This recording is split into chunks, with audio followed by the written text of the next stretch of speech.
depende kung paano kayo sa relationship nyo. Diba? So, hindi ako makapagsalita for everyone kasi different for every relationship. Pero sa tingin mo, Hindi naman ganun. mali ba yung girl na sana nag-share siya? Kahit na gusto nung guy? Na siya lang? Or Hindi ko alam kasi hindi magkaiba yata yung girl and guy na relationship. So, kunyari sa atin dalawa, ganun. Kunyari, ako yung may 70,000, ikaw yung 1,200. Tapos ikaw naman yung nag-insist na, sige ako na bahala sa lahat.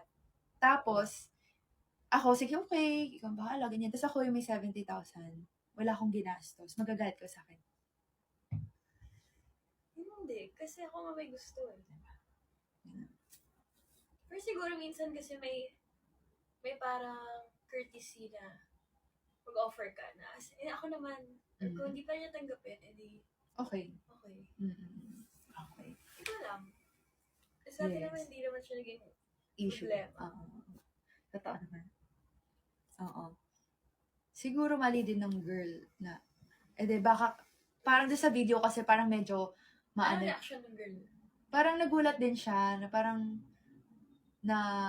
ayun yan, parang siya naman yung, ng date, ganyan. Tapos yung girl, parang ewan ko, parang bigay ng, parang mag-girlfriend ata sila. Tapos parang bigay din ng daddy niya yun, allowance niya, ganyan. Hindi ko alam kung different ba pag dating stage or kunyari, may iba kasing girls na kunyari niyaya sila ng date.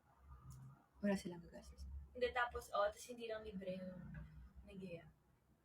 Siguro common courtesy nga na kapag ikaw nag-iya, syempre ikaw magbayad. Nililigawan mo pala siya. Iba. So, di ko lang. Ewan ko, baka iba, pag kayo na. Mahirap. Iba siya, parang mahirap siya na topic. Tama. Pero siguro nga give and take na lang.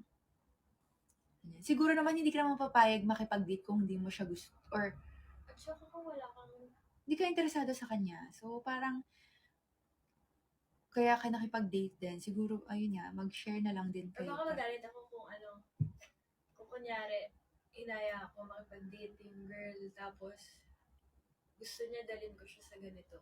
Mamahalin. Magdi-demand siya. Okay. Oo, tama. Parang kailangan high-end lagi yung kakainan natin. Ganun kaya. Chares. Pero sa atin yun, hindi issue sa amin yun. Kasi, minsan, lalo kunyari kung sino mas nagyaya. So, kunyari kung ako nagyaya, ako na muna. Tapos, kunyari siya yung mas nagyaya, siya muna yung bayad. O kaya minsan, share kami. Ganyan. So, sa amin, walang issue yung sino magbabayad. Ganyan. Ang hirap kasi yung issue yung pera eh.